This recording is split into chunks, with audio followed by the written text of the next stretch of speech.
You're listening to 2024 in Review, a look back at some of the most compelling conversations and stories of the year, from True Crime Today and the Hidden Killers Podcast.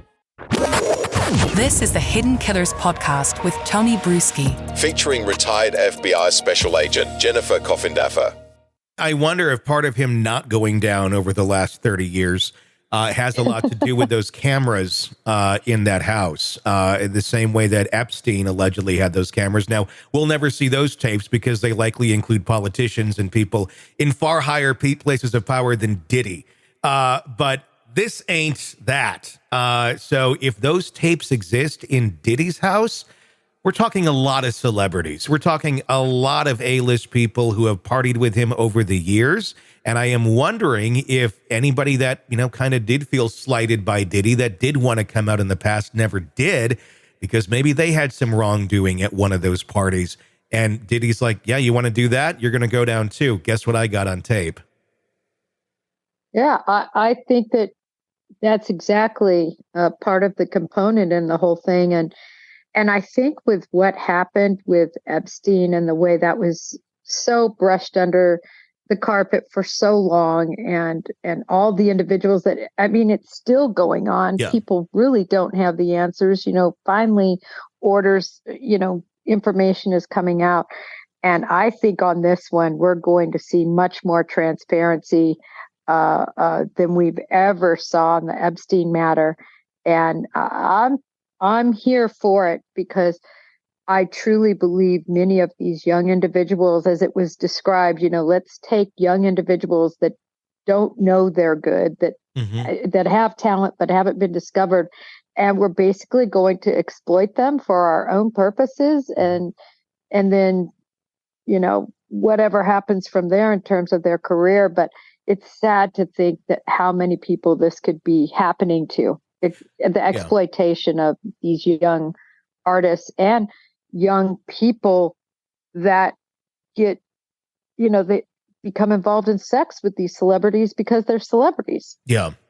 And thinking that this is going to be their way up. It's been kind of his MO. A lot of his career is finding young artists, from Usher to Bieber to, several that never really made it very far. But he's had a string of them. I worked in Top 40 radio at the peak of Diddy being Diddy, when he was P. Diddy, when he was Puff Daddy, when he was making all those records. And I can't tell you the amount of artists and CDs that you'd get from Bad Boy that never went anywhere, that were just these, young women, young men.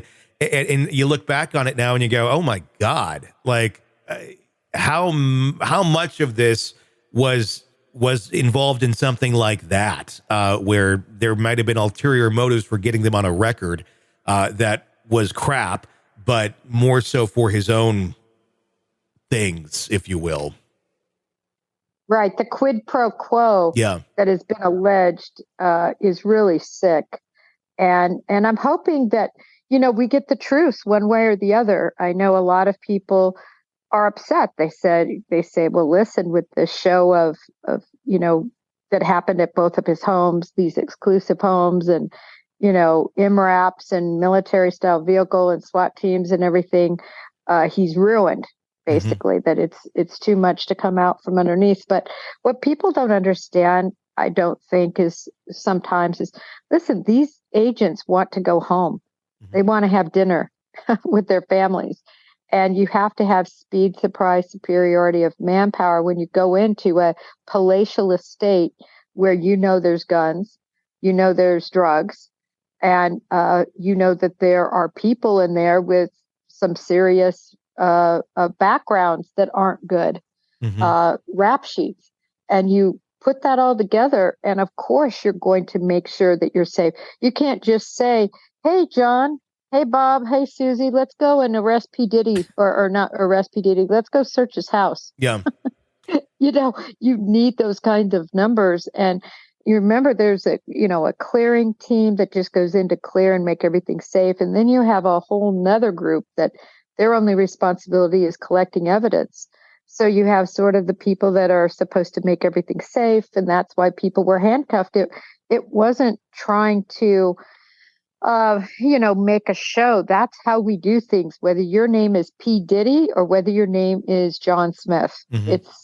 That's how you have to execute a search warrant in those conditions to make sure everybody goes home. Sick of the ads? We are too. Start listening with no commercials now and get access to all of our episodes in advance of everyone else. Become a True Crime Today Premium Plus subscriber on Apple Podcasts. Search True Crime Today Premium Plus on Apple Podcasts or go to our podcast page and sign up now. True Crime Today Premium Plus. Sign up now.